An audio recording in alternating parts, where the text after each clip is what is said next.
Got it to Messer in front, backhander scores! The puck back in. Campoli trying to clear it. Burrow just pressed. Off the puck loose to Edwards. Back to for Alex Burrow. Gets up in the air. Now McKinnon the side. No! With the left glove! Are you kidding me? What a save! Hey, Canucks Nation. Brandon Alston here, play-by-play for the Edmonton Canucks. You've got it locked in the line change. The Vancouver Canucks podcast.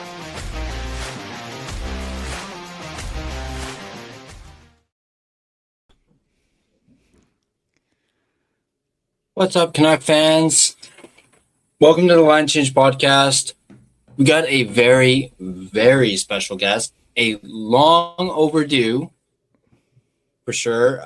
We got the Clay Father himself, as I so eloquently put it last night in the post-game show. Very, very close friend of mine. A mentor, I've said in the past. That's still the case. I see him as a mentor. Ladies and gentlemen, it's Clay Emo, Canuck Clay. How's it going, buddy? I'm great, Tyler. How are you on the Sunday?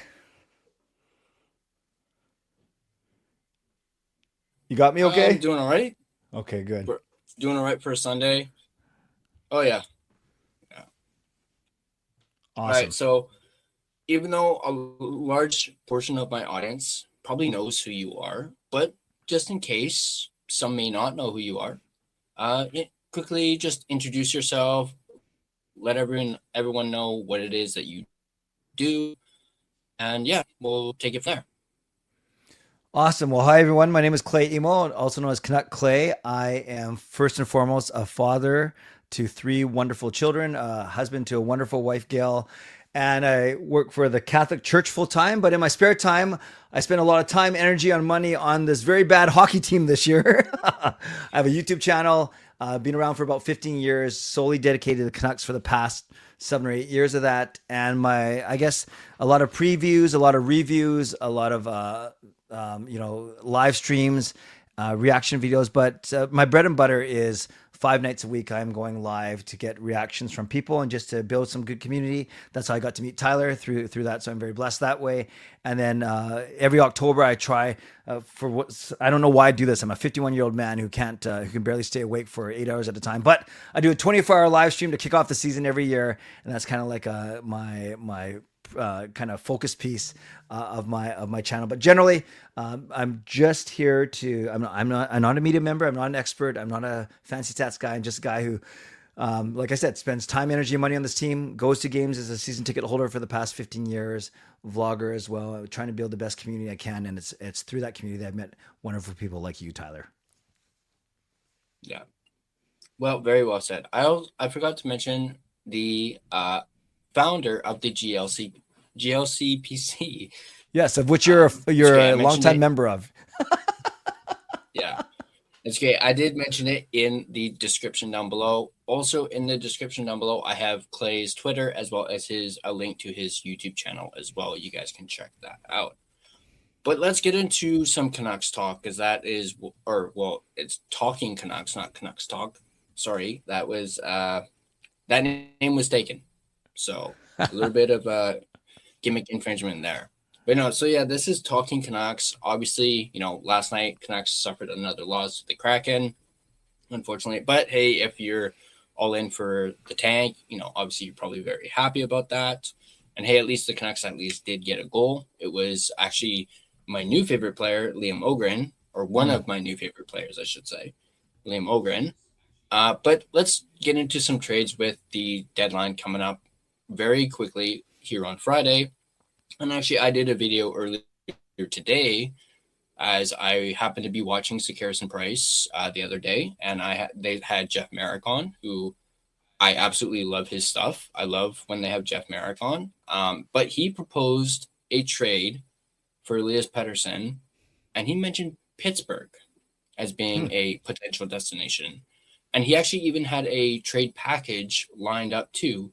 So the trade package is Elias Pettersson for William Horkoff, who's a first-round draft pick from this past draft, Samuel Girard, who the Penguins just got in a trade with the Avalanche, Tommy Novak, and 2 second-round picks.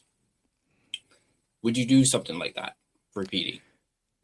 You know, I think up until last month, Tyler, I would have said no, just because, as you know, I'm a big PD fan, and I obviously the team will go as he goes with Hughes and Miller gone, and as Rutherford mentioned in his interview last week. But you know, after last night and after just the discourse around him, it's just getting so loud once again, and not a very movable contract at all, of course. So if something like that happens where you have 5 assets coming the other way, I don't know a lot about Horcoff, to be honest with you. I've actually liked Samuel Girard ever since he's been a pro, even though he's way older than I thought he was.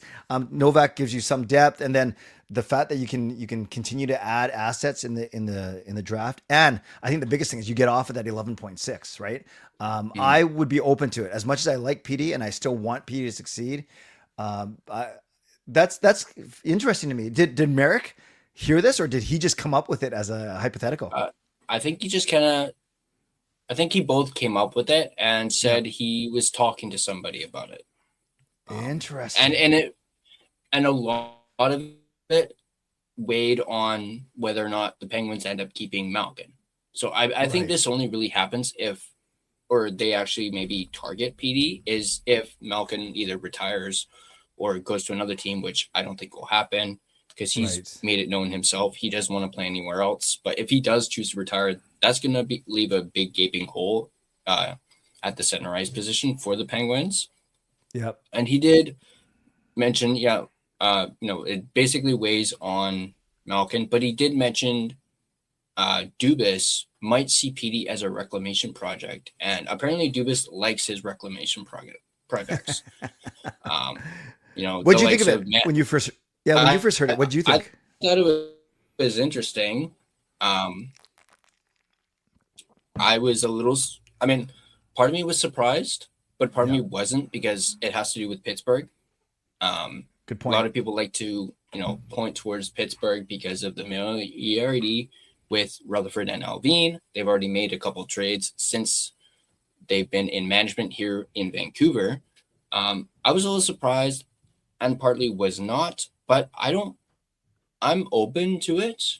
I did do a little bit of research prior to that video just to look into see what Horcoff is. Yeah. And I don't think I still have it up, but I do remember seeing in the NCAA, he's got, I think it's 35 points in 34 games in the NCAA. Mm-hmm. Mm-hmm. So that's pretty good. Like, I wouldn't classify it as maybe McKenna level, but still 35 points in 34 games is pretty good. So I was like, maybe Jeff is onto something here. I don't know too much about Girard, just that he's played a lot in Colorado. I do know that Girard is a playoff performer. Well, not a performer, but he has lots of playoff experience. I actually did the math, over 60 games, playoff games he's played. And then Novak, like you said, I think he's just a depth piece. He's very similar to PD, at least with points this year. And, obviously 2 seconds. Give us some more draft picks. But if you really think about it, Horcoff, you're actually technically getting a first as well through Horcoff, because Horcoff was a first-round pick. And I must admit, I probably didn't give Tommy Novak enough credit as I'm looking up here, Tyler, as you're speaking. Yeah, he's 28 years old, so he's not too old. He's basically PD's age. But yeah, he's over a 0.5 point per game pace. Like, he has 150 points in 262 games. That's closer to 0.5, 0.6, 0.55, 0.6. So that's not bad. So that's a middle six guy right there. So, you add it all together with the first round draft pick in Horcoff, the 2 seconds, and Girard, a veteran defenseman. I make that trade now because that's 11.6, like I said, that you're getting off of. Mm-hmm. Sure. Yeah. But moving on to someone else, where do you think? And I know there's been talk about this. It seems like everyone's talking about everyone from the Canucks at this point, but there's been some discussion about Jake DeBrusk and where he may end up, and the fact that he's willing to waive his no-move clause. We've obviously heard the Oilers. I think I even may have heard Boston at one point, which actually kind of surprised me a little. But where do you think he could end up if he were to be dealt? Yeah, if he's going to get dealt, Tyler, it's going to be somewhere where he doesn't have to be a top liner. Right here, we've seen him light up with PD and Kane as recently as the games coming off of the break. Started the year with PD and Besser. So on this team, he's a first liner because we simply don't have three other forwards that have a better pedigree than him. But I think any team where he doesn't have to shoulder that many minutes, any team where they can almost survive his streakiness, right? Scores a bunch of goals in this month and kind of goes quiet. So it could be any team, we call it West or East, but any team where he doesn't have to be on the top line, he could fit in a middle six role. And, his contract's not bad. It's not brutal, but it's not great, but it's not brutal. It's kind of right in the middle. It's kind of middle six money. But so I kind of, that points to what our problem is we have him slotted as a top liner, but he simply doesn't produce as a top liner. Yeah. He's less than a point every two games, 28 and 58 this season. Right. So, last year a bit better, 48 and 82. And the year before that was 40. Yeah. Well, I just saw in Boston, he had 50 and 64 one year. That's pretty good. So Boston's interesting. I could see any team that has a bit of cap space. We know that a lot of teams have cap space. There aren't a lot of teams in a salary crunch this year. So it's not like the Canucks have a lot of, in previous years where you could actually go after a team that was in cap trouble, help them out for a little bit, But that's, it just gets the sense, Tyler, I'm not sure if you'd agree with me, that's not going to happen this year. There simply aren't a lot of teams in cap trouble. So the Canucks can't go to these teams and say, we'll take a guy for you, throw in something else and we'll do that for you. And I think that's why it's so quiet right now, right? 1 week before the trade deadline. And we're not, the biggest story is an offer that went to Tyler Myers a week ago. Yeah. I'm glad you actually brought up Myers and mentioned, there not being a whole lot of cap crunch. Gerald and I talked about it on the postgame show last night, but it looks like Dallas might be in a bit of a crunch. So the Canucks might have to do exactly that and take someone back just for them if they were to trade Myers to Dallas. Right. And I think both G and I agreed that Dallas is probably the better fit than Detroit.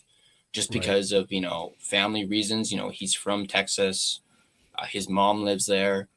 I just think it's a better fit. And I actually did a bit of I don't want to say a hot take, but if you want to call it a hot take, you can. But I would not be surprised if tomorrow he gets traded to Dallas and he plays against Vancouver. Wow. That's a pretty hot take to get traded. Because everyone not everyone, it's widely known, or at least rumored, that Detroit is the actual offer, with teams like Dallas and Anaheim lurking. But can you imagine, getting traded to the team that's secondary, then playing them on that same day, and then actually just showing up as normal for your game day routine, but going to the other locker room. But then whatever, they're fast, right? Equipment, jerseys. I'm sure they'll get all that figured out. That is a hot take, Tyler. I like that. I like that. What do you want to see? Maybe you're going to ask me this. Do you think the fan base would call Myers, maybe you talked about this last night, selfish if he actually doesn't waive? Because he's earned that right? So he's in a very tricky situation, I think. Mm-hmm. Oh yeah, for sure. And we did talk about this a little bit on the post game. At least I did. I mentioned how, we don't know if he's actually rejected the Detroit offer, but if he does, I wouldn't blame him. It's his decision. He earned that no move clause, and especially with his situation and, family scenario and whatnot, and the reasons behind him wanting to stay here or be close, not having to move too far away from BC, I do not blame him one bit. And I would not have any ill will towards him if he, was being picky with where he went. Yeah. And that's also how much respect I have for Myers too, as I just think he's a great guy too. He's done a lot of things for the community, and he's been a leader, and, I just hope he goes somewhere that is a contender and he has a chance to win a cup. Yeah. Yeah. There are just so many fascinating layers to it, because you have Detroit too saying, well, what the heck, what's taking give us a yes or no, right? It's been a week. So they might even say, sorry, offer's off. We got to move on. So I wouldn't say it's Myers' fault, but in essence, by taking the time to make the decision, which he's allowed to do, he's definitely holding up Detroit, and he's probably holding up There's debate whether Vancouver has other, irons in the fire, so to speak, but he's in essence, you could argue he's holding up two teams right now. So I could see them pushing for a decision from him by tomorrow for sure. Absolutely tomorrow for sure. Mm-hmm. And I also think if Dallas were to offer the Canucks a second round pick, I think they jump at it. Yeah, that's fair. That's totally fair. Mm-hmm. So then you guys, you and Gerald were talking about that if Dallas is in a cap crunch, then we got to take one of their players and then we can just move him or trade them, right? Mm-hmm. Like next year. Yeah. Okay. Yeah. Any candidates? We did kind of talk a little bit. Yeah. We did talk a little bit about Maverick Bork, but that's a bit of a stretch. Okay. I really like Bork, but I don't think Dallas would be willing to move him. I don't know off the top of my head what his salary is, or if it would even be enough. But he was one name that we both kind of tossed back and forth, just because I've really liked Bork, and I think that would be a great trade, and I would accept it in a heartbeat if it was for Maverick Bork. So yeah. And who knows? We might, if we end up picking third, we're going to get Keaton Verhoff, and then we'll have Hronek, Verlander, and Verhoff as our right side for the next few years. Mm-hmm. Yeah. But moving past the Tyler Myers stuff, because I actually heard this recently, and actually I meant to talk about it on the post game last night, but I completely forgot. This is not a current Canuck, but a former Canuck could potentially be traded again at the deadline. I'm talking about Kiefer Sherwood. Apparently the Sharks are shopping Sherwood already, which kind of makes you feel like the Canucks got a steal in that trade. Getting the 2 second-round picks, and now the Sharks are thinking about flipping them at the deadline. What are your thoughts on that? That kind of actually surprises me. Yeah, I'm just looking at the Sharks' schedule. How have they've fallen right in the standings since they've got him. Not because of him, obviously, but I'm not saying that. But yeah, I wouldn't blame them if they brought him in with the hope of almost being their final piece in helping secure a playoff spot, and not because of him solely, but if it hasn't happened, remember. He's the same contract situation as he was here. He's still a UFA. He's still going to want to make his $5 to $5.5 million. And maybe San Jose saying, actually, I'm not sure if he's going to be worth it. Yeah, that's very interesting, man. That's very interesting. Mm-hmm. Yeah, that kind of caught me off guard. I was like, what? You guys wanted Sherwood and now you don't want him? If it is true that they're shopping him, teams are going to line up for Sherwood. Yeah. Yes. So I wouldn't be surprised if he was traded, I guess within the next week, or just on deadline day. But I just thought that was very interesting that they're looking to flip Sherwood already. Yeah, you make a good point. The Canucks did well. Touched if that trade. Yep, that's a good point. That's a really good point. Mm-hmm. You touched on it briefly earlier, but your thoughts on the Jim Rutherford interview and what you took from it? Yeah, he's. I've said this before, Tyler, both to you and on my own show. I like it when he speaks because he's totally old school. He's so honest. He knows that he says more than he should. He's trying to learn, right? Because he knows that he's just kind of drops. I shouldn't say drops bomb. That's a bad analogy for the time. In all seriousness, so he just kind of says stuff and then he lets people clean up the mess afterwards. But I always appreciate his candor, Tyler. I think there are a couple of things that I would disagree with a little bit. Like he seemed to make it sound like Hughes and Miller drove the team. Maybe they did actually. Hughes from a skill standpoint, Miller from a fire and brimstone standpoint. But in saying that, I get it. He was trying to give them a lot of credit, but he kind of like slammed the rest of his roster at the same time by saying those are the two guys that drove everything. But overall, he was very honest about the Myers situation, just saying we have a deal. We didn't say what team, just said Myers has earned the right to think about it. He did reiterate the fact that The rebuild has started because they've been acquiring young players, and nurturing young players for a little bit now. I do like that he said the timing of the Minnesota trade for Hughes was good because they felt that they could maximize return, and they did. And I like the fact that he's really high on his 3 young defensemen, right? In Verlander, DPD, and Bouillon, which he should be. And you got to start from the back end out. And I know we got issues with Demko's injury and stuff, but at least we have some good defensemen, some decent forwards, some guys on the way up, and then hopefully a top 3. Well, definitely a top 3, but hopefully a number 1 draft pick. So in this one, Tyler, to answer your question, I don't think he said anything earth shattering, but I do like and I do appreciate the way he's not afraid to answer questions and not afraid to talk less guardedly than, say, Alvin, whether that's a language thing or just anyone else. I kind of find it refreshing, although sometimes you just never know what he's going to say, but that's good for us as content creators, right? Mm-hmm. But saying all that, though, yeah. I don't think there was anything in this one that was, say, as earth-shattering as other ones. I don't know if you'd agree with me that way. Oh, definitely, for sure. Although yeah. I did quite like that little quip about Canadian players. I got actually quite the laugh out of that one. We need more Canadian players. Well, there's one projected to be going potentially first overall. Wink, wink. Yeah. So you can start there. Yeah, it was funny. He was complimentary about the Sedins and how influential they are. The fact that they don't go back to Sweden until the summer, so they're here, they're committed, and that's why not especially Swedes, but other Europeans are attracted to play here. And that can be true. But in the very next sentence, you're right, Tyler, he says, but we need more Canadian players. Yeah. I thought that was quite funny. Yeah. Do you think anyone else is going to get dealt in the offseason if they don't get traded at the deadline? Oh, interesting. In the offseason as opposed to the deadline.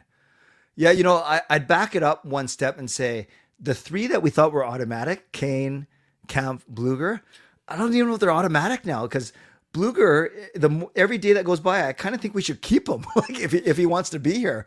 But I get it. That's poor asset management. And Kampf and Kane, I honestly don't know how much you're going to get for them. Is it still worth it if you get a 4th or 5th or 6th rounder? I don't know. And then, so the guys, Garland's the interesting one because his full no move kicks in July 1st. So he would be the one that I could say might not get moved by this trade deadline, but could get moved by July the 1st. He would be the one I'd have my eye on. Mm-hmm. Yeah, I definitely agree. I think Garland is more of an off-season trade than especially with the Canucks, still wrestling with that idea. Even though lately they've become more open, supposedly, but they've really been struggling with, should we trade him? Do we really want to keep him? Should we keep him? Just that wrestling with the idea of it. I think more so a move will happen in the offseason because they'll maybe have more suitors for him than at the deadline. And that's just my opinion on that. But yeah, I could definitely see Garland. Maybe I actually wouldn't even be surprised if if you can add DeBrusque to that. He might get dealt in the offseason. What's your thoughts? I was going to say, Tyler, what's your thoughts on this narrative that Drew O'Connor is suddenly like one of our most marketable guys because you got 14 goals on our team, like leading the team and everything, and cheap? Yeah, I think I actually did a video kind of like speculating on it without. Yeah. I can't remember if I had an actual article that I based it off of, but I was just thinking, what if we traded Drew O'Connor? Especially with the season that he's put together, maybe he could be another like sneaky trade, like the Sherwood trade. Like he could get maybe at least 1 second, maybe 3rd round pick for him, and it could be a steal. So yeah, I would be totally open to that if they went down that route. I would have no bones about it. Capitalize on him playing well. I know he was G's whipping boy earlier on in the season. Just like Lankinen's been my whipping boy as of late. Just because I don't know if you noticed, but I'm a big Tolo guy now. At least according to Joe, I'm all about the YOLO Tolo, as I like to say, as I coined yesterday. So actually, that was actually a question I wanted to ask you. speaking of Tolo, do you think Tolo plays more down the stretch? Oh yeah, Especially with how Lankinen's been playing. I do. So we take Demko out of the equation. Now it's Lankinen with Tolopilo. Yeah, why not? Because you're not. Yeah, it's both things. You're actually not trying to move up in the standings or points wise in the race, and Lankinen isn't playing well. So actually, as I say that, Tyler, you could argue you could still play Lankinen and you still don't have to worry about moving up the standings. But yeah, there's no point. You have Lankinen for a few more years. Who knows what Demko's health is? So why not get Tolopilo? You don't have to play Lankinen in the ground. There's absolutely no need because you're not chasing anything. So I could see a close to 50-50 split or even a 60-40, but it certainly won't be like 3-1 or anything like that going forward. For sure. What do you like at Tolopilo? Everything? Size, structure, calmness, attitude, everything? I really like his size, and I definitely like the calmness, especially since it's the complete opposite of what Lankinen's been showing as of late. That actually drives me bonkers. Like even watching the game last night, seeing Lankinen out of position, flopping around like a fish or swimming in the crease. And that's like, dude, just calm down. Don't be so frantic. I think of the movie Bad Boys. I don't know if you've seen that, but woosah. Yeah, just yeah. So yeah, that's one thing I really do like about Tolo is the size and the calmness. It actually reminds me of, and I think someone actually pointed this out. I can't remember who, but it reminds people of Demko. Calm in the crease.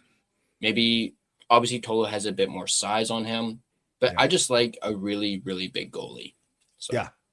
Even and Tolopilo is cool to say too. Yeah. And I was going to say, also cool to say and also big, but I can't say it. That Aku Koskanvio, he's massive too. Like it's like Lankinen's the antithesis of all these big guys, right? And then also I guess Medvedev or draft pick, he's small, but he's athletic. Or no, he's not that small. But yeah, Lankinen is definitely the opposite of Tolo and Demko and Koskanvio for sure. Mm-hmm. Definitely. Yeah. Yeah.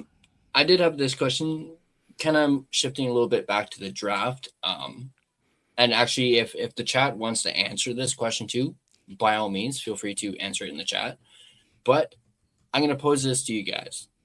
If the Canucks found a way to get the first overall pick, so we're going to go with that scenario, they get the first overall pick. They pick McKenna, make some moves on deadline day, as well as, on draft day, actually I should say on draft day, not deadline day, to get into the top 10, to get another first round pick in the top 10. I'm thinking towards the end, not towards the beginning, but towards the end. Who would you want them to choose? Wow. Of course, it depends on what number that is, but someone who you describe in the 6 to 10, like Caleb Malhotra, sounds good to me, right? For obvious reasons. First and foremost, he's a really good player, and secondly, the family connection. But yeah, if you're looking at it like a second pick in the top 10, no matter how they get it, I would look at that, especially if, then you can have the forward, because I think you're not set on D, but at least you have a lot of young defensemen. So if and you could argue that Coots is the only one up front that we really have a lot of potential. And like Ogren's here to stay, I think, which is good. Lekkerimäki, jury's out. But imagine if you're bringing McKenna and Malhotra up with Coots, that's like a whole line or a whole like half of your top 6, right? Eventually. Yeah, I look at Caleb Malhotra. Admittedly, I don't know. I know like the 3 guys up top, right, that we always talk about in McKenna and Stenberg and Verhoeven. And then I go, and then I know that Caleb Malhotra somewhere in there as well. So that's who I'm going with. Yeah.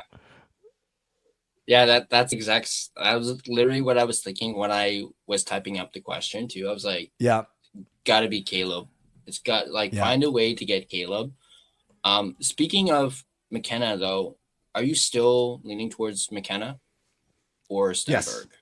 Or what was it McKenna that you were leaning towards? Yeah, it was always, I got a little bit tempted or swayed a little bit at the World Juniors, right? And then McKenna has his legal trouble, blah, blah, blah. But to me, the whole ceiling thing, Stenberg's more NHL right now. McKenna's got the way higher ceiling. I think the number one pick, you got to go with that. You have to go with potential and ceiling. And it's not like his floor is bad. It's not like he's either going to be sucky or he's going to be really good. No, he's still going to be good if he right away. But I think he can be great. He can be great. Didn't he put up those 9 or 10 points on one weekend or something? Yeah, it was 8 points. I want to say maybe a week and a half ago. And that really got my attention. I'll admit I was leaning towards Stenberg for a while. But I'm kind of stuck in the mushy middle right now. But I am kind of leaning slightly over towards McKenna. Yep. One, because he's Canadian, and after what Rutherford said. And two, seeing him put up 8 points and the fact that he's been lighting it up ever since the World Juniors, he's been lighting it up. So it's like, okay, I'll take McKenna for 500, please. Thank you. But yeah, no, I'm leaning more and more towards McKenna as the draft gets closer. So, and you know, I just think it would be like, this is not a spite on Stenberg. I think Stenberg would still be great, but if you got a guy like McKenna who can, you know, if PD sticks around for this rebuild, I just love the idea. I mean, same thing with Stenberg too. You can say the same thing for Stenberg, but I would just love and probably froth at the mouth seeing McKenna play with PD. So yep. And then you roll out a line of Malhotra and whoever behind it. Malhotra's the center, right? So Malhotra and Coots play the same position. Yeah. Mm-hmm. Yeah. Okay. No, I'm with you. I'll take McKenna. Maybe I don't know if we can wait that long, but maybe it's going to take McKenna to get PD out of his funk. Maybe. But no, I think that's all I had for Canuck stuff. But I wanted to do a little bit of wrestling talk, just because I know you and I both like wrestling. We're into it, and we don't really get a chance to really talk about it. Yep. So your just quick thoughts. Like, I'm not sure if you watched Elimination Chamber yesterday. It's okay if you didn't. I didn't either. I saw like highlights and clips and whatnot. Your thoughts on what they got lined up for WrestleMania so far? Yeah, I think the Punk Reigns one, that's very intriguing just because of Paul Heyman and you could argue those are the two most over guys right now, right? And then on the other side, you know, they say it's Drew and Randy Orton because Orton won, but I think it could be a 4-way with Rhodes and Fatu. Just not as intriguing, admittedly. You know, now you got Jade Cargill, Rhea Ripley. That's kind of, you know, two powerhouses. That's cool. Then Vecchia and Liv Morgan, and then everything else in between. You know, obviously they don't have a story as captivating as the Bloodline, but that story was amazing. That they caught lightning in a bottle, and I don't know if that's ever going to be replicated again. To be honest with you, that just the intrigue and the layers and they ran that story, man, for 3 or 4 years, right? And you hear of all these attendance issues, how much money it's costing to go to WrestleMania, and all these things, trips overseas. Selling out, blah, blah, blah. So I think the luster has kind of worn down since Bloodline, since Netflix, TKO, all those things. Now it's just a matter of just putting on some really, really good shows, really good storylines, really good character development. So all to say, I'm excited about maybe Reigns Punk, but that's about it so far. I'll still find a way to catch it on replay or through Netflix or whatever, but I don't know if I'll be like dropping everything to watch it, to be honest with you. Mm-hmm. Yeah, I'm kind of the same way. I mean, I don't watch it as much as I used to, I will admit. Like I'll still watch like clips on YouTube and whatnot, and you know, I'll see something on Twitter. But I'm really kind of looking forward to the Liv Vecchia match. And I'll admit I'm a big Liv Morgan guy. Like I absolutely love Liv Morgan. I have for years. And I'll admit, I kind of hope she beats Vecchia, even though I love Vecchia as well. Yeah. I'm just more so on the Liv Morgan train. Sure. But yeah, that's just my thought on that. I am intrigued by the Ripley Cargill. I think that's going to be actually pretty darn good. Yeah. But other than that, yeah, I don't really see much that I'm kind of, you know, pumped for. other than, like you said, Punk and Reigns. Yeah. But I did want to Go ahead, ask you as well. Obviously, last week, the AJ Styles retirement thing, and the Hall of Fame induction. I'll admit, when they did that match at the Royal Rumble, I was hoping for AJ to win. And when he lost, I'll admit I was a little shocked. Just because, they had just had Gunther retire Cena, and then they did it with AJ. And I've been a fan of AJ since long before he signed with the WWE. I was a fan of his in TNA, in New Japan. I've loved AJ since like the early 2000s. So, seeing him retire, going like, I'll admit it got me a little emotional just because it is AJ. Like I remember, I'll do a quick little story. I remember going to WrestleMania 32. Was it 32? It was the one in Dallas. That's awesome. That's awesome. And I got to see him wrestle live for the first time in his WrestleMania debut. That's something that I'm very thankful to my wife for, and her parents. That was actually the first time I met her parents, was at WrestleMania. They took me out to Dallas for WrestleMania. Well, what a first place to meet your parent. That's awesome. Yeah. So we went to, obviously, WrestleMania access, and that was absolutely amazing. I got all my AJ merch. Like, I got the hat, I got the shirt, I got the gloves. I'm pretty sure there's a picture on Facebook of me holding up a Slammy Award with the AJ Styles gloves. So yeah, I've been huge AJ Styles fan. So like I said, I was pretty emotional hearing that he was retiring. And then I heard it was like neck issues. He was actually having neck issues. That was the reason for it. And then they had the tribute this past Monday for AJ. They had, the likes of Frankie Kazarian, Abyss, a bunch of guys from TNA, Bobby Roode, who actually worked for the company now. And then, AJ, doing his spiel. I'll admit it was a little difficult not choking up a little bit, especially with that tribute video they did using Higher from Creed. I don't know what it is about that song, but it just gets you. And then, of course, the big reveal with The Undertaker at the end. I just thought that was so genuine, like AJ's reaction with his family, hearing AJ talk about his wife as well.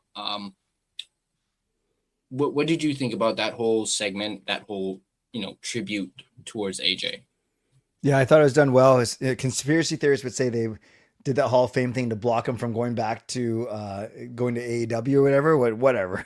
But yeah, it was nice when Undertaker came out. Remember that Buried Alive match they had for a few years ago? That was quite more of a cinematic masterpiece kind of thing. Very, very good. Yeah, he's one of those guys who he never attained the same level of success of, say, as Roman or Cena or whatever. Just maybe a tier down, just as talented, maybe didn't have the mic skills, or maybe didn't have the exact same physique, but yeah, very, very safe worker. Very, it sounds like everyone in the industry loves him. So, I don't have the same adulation towards him that you do, because I mine was, say, for like Ricky Steamboat and stuff like that. But no, your story, your tribute to him was phenomenal. See what I did there? And yes, no, I did think it was good. I thought they did a great job. They did justice to him on that retirement show for sure.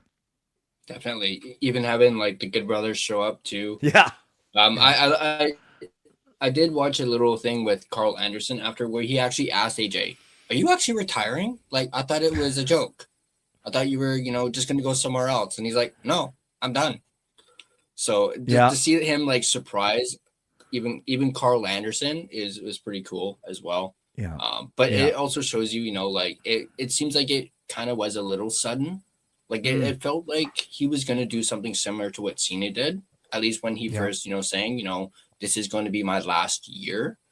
I think he said that at, the beginning of the year. He's like, this is going to be my last year. And then within a month, he retired. So perhaps there were some lingering issues with his neck, I think he mentioned.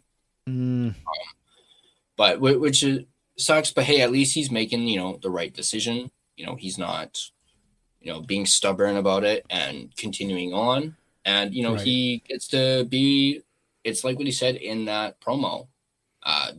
He gets to do the one thing he hasn't done yet. That's be a full-time dad. Awesome. So I'll admit that kind of choked me up a bit, hearing that. I'm Yeah. sure it choked up a lot of people too. Yeah. But yeah, Yes. I just wanted to throw in Yeah, a I like little Irvin's bit of question. that as Irvin well. says, yeah, what's a dream AJ Styles match that we never got? I don't know if he ever fought, like, to me, the two that pop out the same era. Did he ever fight Shawn Michaels or did he ever fight Kurt Angle? Like, those are two that I think would be stylistically would be really cool to watch. I don't know. Yeah, Maybe definitely he has Sean fought. for sure. Yeah, Definitely yeah. Sean. Irvin, yeah. I don't think so. But yeah, Eddie Guerrero, definitely. Eddie's actually one of my all-time favorites. Yes. So yeah, I think that would be great. But I also can't help but think if he had squared up against Triple H, I think that would have been great too. Him and Triple H. He did wrestle Kurt a lot in TNA. Of course. That did Yes, take place. Yeah. Obviously, he wrestled like the likes of Sting as well in TNA. Yeah. And I guess that was one thing about that WrestleMania too. That was when Sting got inducted into the Hall of Fame. So that was also pretty special getting to see that live because we actually went to the Hall of Fame after I proposed. So there's a little. Wow, that was a busy weekend for you, Tyler. Yeah. Yeah. Don't worry. I'm sure maybe if you have me on your show, like around my birthday or something, I'll actually go into the full story of that if we have actually time around that, or maybe in a one-on-one with you and me, I can share more details on that story if you want. But yeah, I'll hold you to that. That's awesome, man. That's pretty cool. Yeah, and maybe I'll go looking for those pictures too. Again, you can probably, if you have me on Facebook, you can probably find them somewhere buried. But I'm pretty sure for sure that one picture of me holding this the Slammy Award is definitely, I know for a fact, is on there, and it's quite funny. You see me just standing there, just holding it. So, but yeah. Okay, I'll go look for it. I promise. All right. Yeah, sure. Do you have to run? Or yeah, in the next few minutes, I got maybe 5. Yeah. Well, I don't want to. I'm not going to limit you. Yeah, no, 5 minutes would be good. Yeah. All right. Well, I guess in that case, let's go through chat a little bit, Sure. and I'm gonna have to go back up a little bit. Apparently, we were talking about Malhotra. Apparently, he's shot up to number 4 on mock draft boards. So Wow. if we wanted Malhotra, we might have to try and get 4th overall. But Yeah, I'm also not surprised by that Yes. at all. Yeah. I'm looking at the Sportsnet one. Yeah, this was done a month ago. They had they have Stenberg, Verhoff, McKenna, and then Malhotra, Lawrence, and Reed. So center, right D. Interesting. Yeah, I could see him being high on a lot of. Yeah. Okay, I'll have to aim for someone else then. Did you say that was Sportsnet? Yeah, but a month ago though. This is dated January A month ago. 14. Yeah. Oh, Yeah. interesting. Because you said they have McKenna at 3. Yeah, a month ago. Yes. Well, I mean, we've been hearing that the Canucks are most likely to pick number 3, so there you go. I mean, if that does hold up, I'm sure that has changed probably since with Malhotra's 8-point game. I'm sure he's shot maybe up a couple spots. Yeah. After that, I'm with you.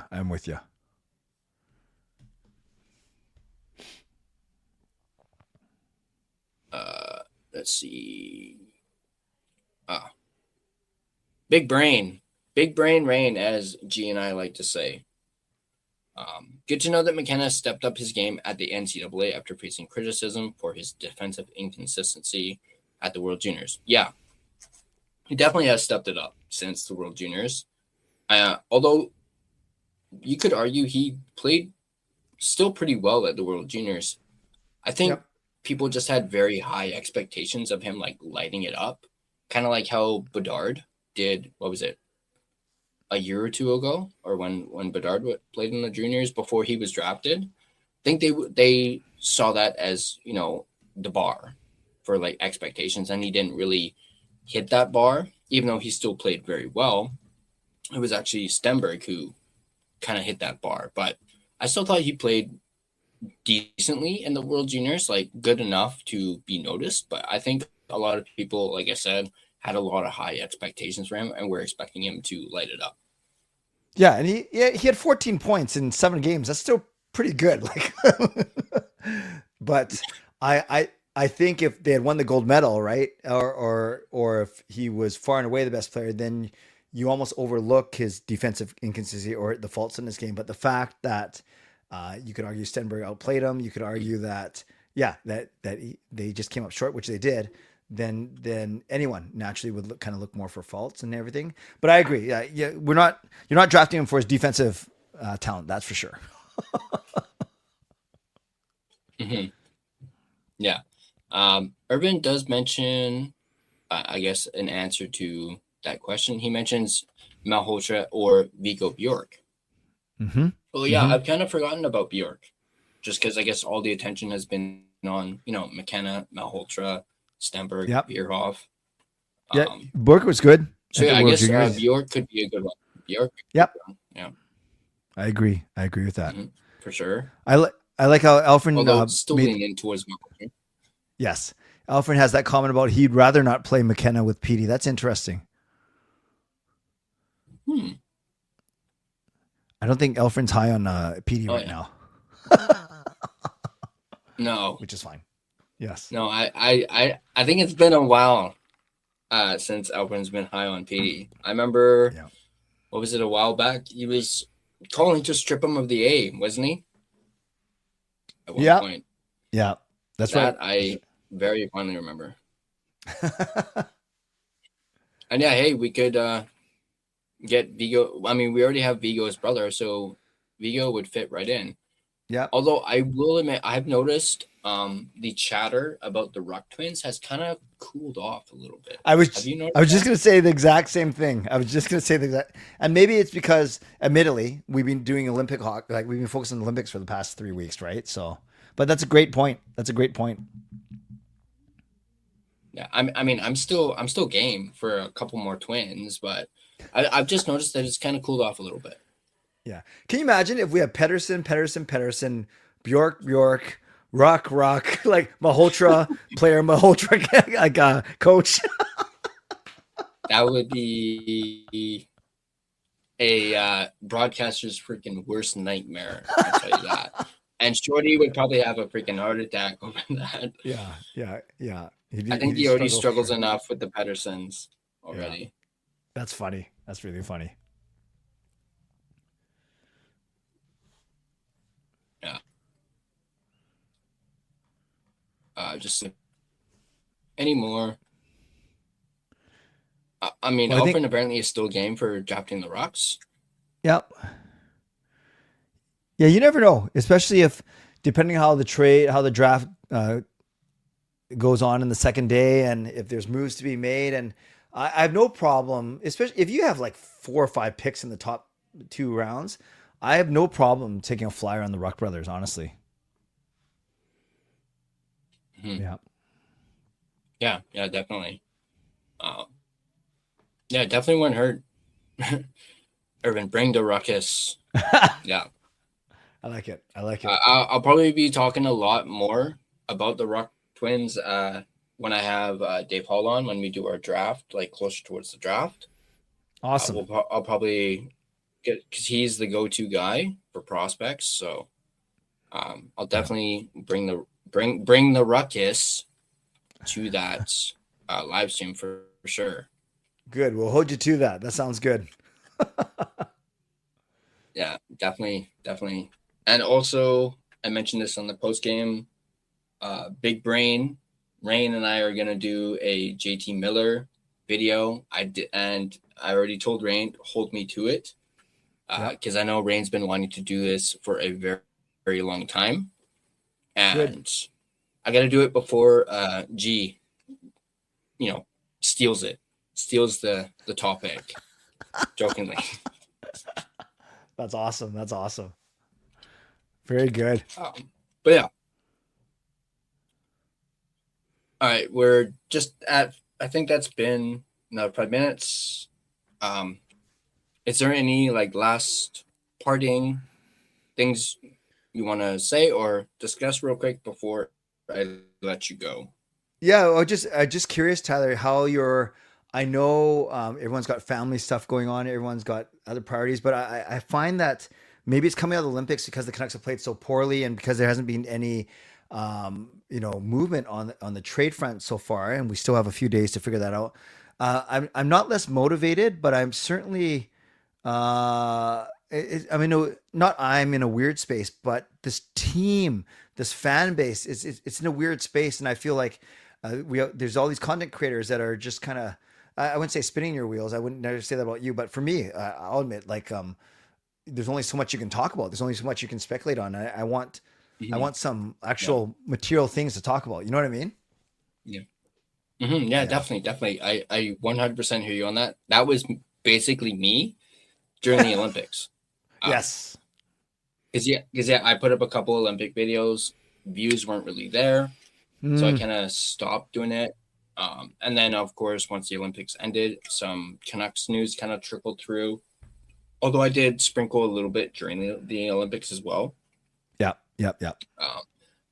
But obviously you don't want to risk, putting out talking about the same things over and over again. That's one thing I have noticed with some of this trade speculation. You don't want to just keep talking about the same thing, over and over again, like the same players, over and over again. You want to be like, okay, so we've talked about Jake DeBrusk, we've talked about Brock Besser, we talked about Petey multiple times. Talked about this person. Give me another Canuck who could potentially be traded that I can, sink my teeth into. Give me another name. But I guess that's also kind of the limitations of just doing Canucks content, which most certainly Gio probably doesn't have to worry about because he does NHL as a whole, which that probably doesn't really affect him. Yes. Just because he's not covering just the Canucks, he does cover other teams.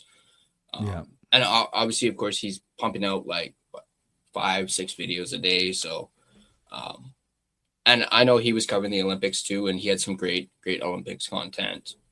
Yes. But he's we talk about Russell being a machine. I have to admit, Gio is a freaking machine, dude. He's just pumping it out. But yeah. And I guess that I have contemplated maybe doing that. But I think I'll take that back. I think I did try and dip my toe into that, and it didn't really work. No, because I didn't have I want to make sure I obviously have, the right information and I'm not incorrect. And I don't know a lot about other teams. So my main focus is on the Canucks. It's what I know. So it's just not for everyone to cover the entirety. And before I go, I must do a mea culpa. So I'm looking at the thumbnail. That's a great picture of me in my my Rick Dhaliwal Hawaiian inspired shirt. But what's so funny is, I know we've been trading messages all week. I missed the memo, it was me, that we were going live. I thought we were going tape to whatever, which was fine, but I was still fine. And as soon as I went backstage, I clicked on the link and I saw that your live thing was I was like, oh shoot, I better make sure I'm on my best behavior. So thank you for having me on here, and I always appreciate the invite for sure. And I hope for both of us that there's some news this week that we can pump out content that's not repetitive, as you mentioned, and redundant. Mm-hmm. Yeah. I'll admit it's been difficult the last week or so. I've had to double check myself, be like, did I already talk about this? Or even when I'm typing up my script, I'm like, did I already say this? Or is this worded differently? Yeah. That picture took me a while actually to find. I I went searching for that one, and I was like, that's the one. I like that one. I like it but too. yeah. I don't even know where that's I'm from. really glad we were able to do this. Like I said at the top, long time. I think I just found it on X. I just went Okay, through cool. X. Was like, oh, that's a nice, high quality picture, and there's nothing in the way where I can just get rid of the background real quick and boom. But I'm really glad we were able to do this. Long time coming. I know feels like we said we would do this a while ago, and things just obviously got in the way. But I'm glad we were able to do it. And I just remembered. I still have those tickets, those grouse tickets. Whenever you are doing another giveaway, I still have those. So if you're still interested in doing that, I'm sure we can talk about that off camera and whatnot. But I was just literally just looked at them. I was like, oh yeah, those are still there. So thank you, Tyler. Appreciate that. Well, keep up the good work, man. Keep it up. Keep grinding. I don't know in what terms it'll pay off. I don't know what each of us motivations are, but let's just as long as we have stuff to talk about that's positive and that's moving this team and our channels forward, that's I guess all we can hope for, right? Yeah, absolutely, 100%. Oops, that might be another little bit gimmick infringement because 100% hockey, 100% Canucks. I need to get a little bit better at that. No, we share everything. Everyone shares everything. That was totally on purpose. Perfect. It's gay, John Shannon. You can send me the bill. But thank you again, Clay. Once again, like I said at the top, you are I really do. I've said it to you a lot when we've had our, one-on-ones. I do really treasure your friendship. I just see you as a mentor. I think a lot of us do. I think I can't really speak for Gerald, but kind of can't. But he's the same thing, I believe. I'm paraphrasing, I think, but we're definitely a mentor to guys like Doodle, Russ, Whit, Jordan, everyone. And hey, if it wasn't for Clay, there would be no line change. There would probably be no Canucks Uncensored. So we definitely thank you for everything that you do.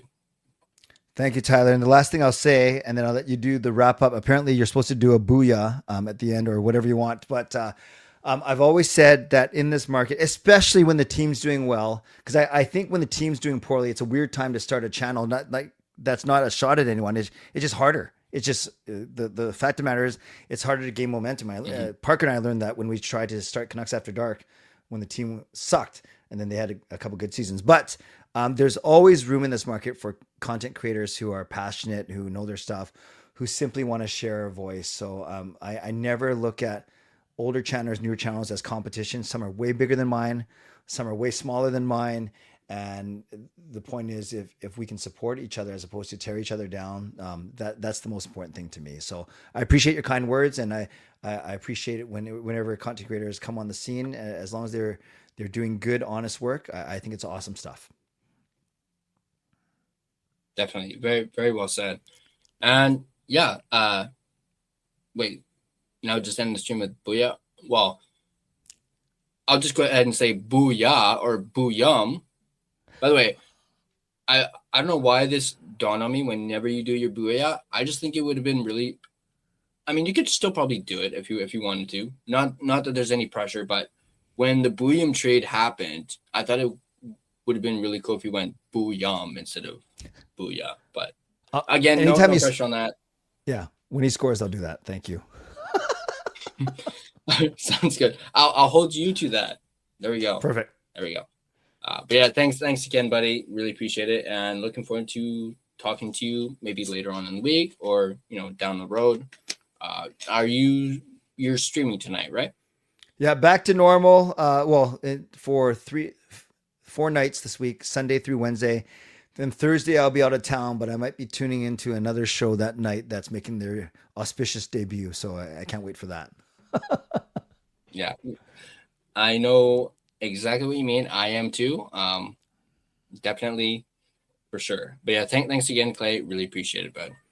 Awesome. Take care, Tyler. Thank you. Yeah, thanks, man.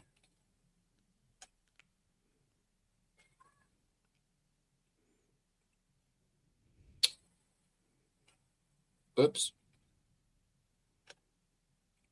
Here, I just realized I did not do my sponsor. Whoops. So I'm going to do that. Man, this is twice now. Although, I don't know if you saw any bit of the post game, but I got the wrong score on the scoreboard. I don't know if you saw that. I actually ended up changing it midstream. But no, I'm going to thank my sponsor, DraftKings Sportsbook, official sports betting partner of the NHL. DraftKings Sportsbook, an official sports betting partner of the NHL, is built for the fastest game on ice. With player props and live betting, every shift, every shot, every save gives you options to get in on the game with DraftKings Sportsbook. New customers bet just $5, and if your bet wins, you get $300 in bonus bets instantly. Download the DraftKings Sportsbook app and use code THPN, that's code THPN, to turn $5 into $300 in bonus bets if your bet wins. In partnership with DraftKings, the crown is yours. Gambling problem? Call 1-800-GAMBLER. In New York, call 877-8-HOPE-NY or text HOPE-NY. In Connecticut, call 888-789-7777 or visit ccpg.org. On behalf of Boot Hill Casino in Kansas, wager tax pass-through may apply in Illinois, 21 plus in most states. Void in Ontario, restrictions apply. Bet must win to receive bonus bets, which will expire in 7 days. Minimum odds required. For additional terms and responsible gaming resources, see dkng.co/audio. This is a limited time offer. Copyright 2026 NHL, all rights reserved. This video has been a presentation of both DraftKings Sportsbook as well as the Hockey Podcast Network. Be sure to check out the network for your favorite podcast covering your favorite team at thehockeypodcastnetwork.com, the home of hockey podcasts, where it's every team, everywhere.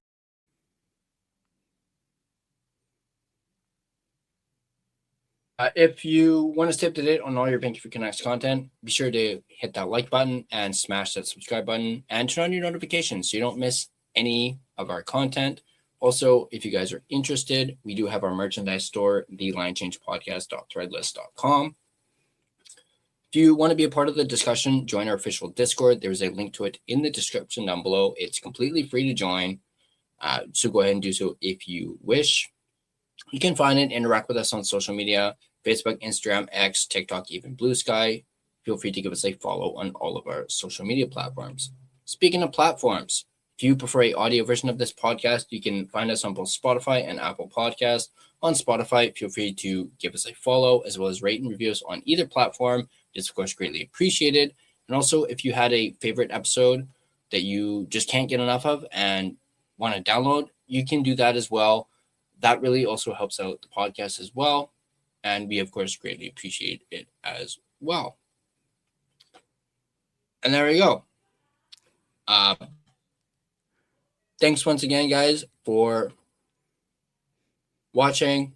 Here, actually, let me find my... There we go. If you guys enjoyed this video, once again, hit that like button, hit that subscribe. Subscribe to Canuck Clay, as well as...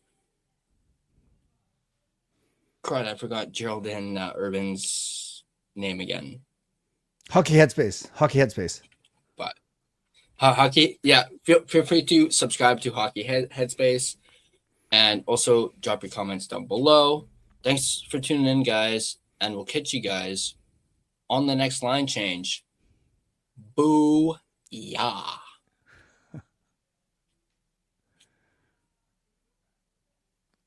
All right, wrong.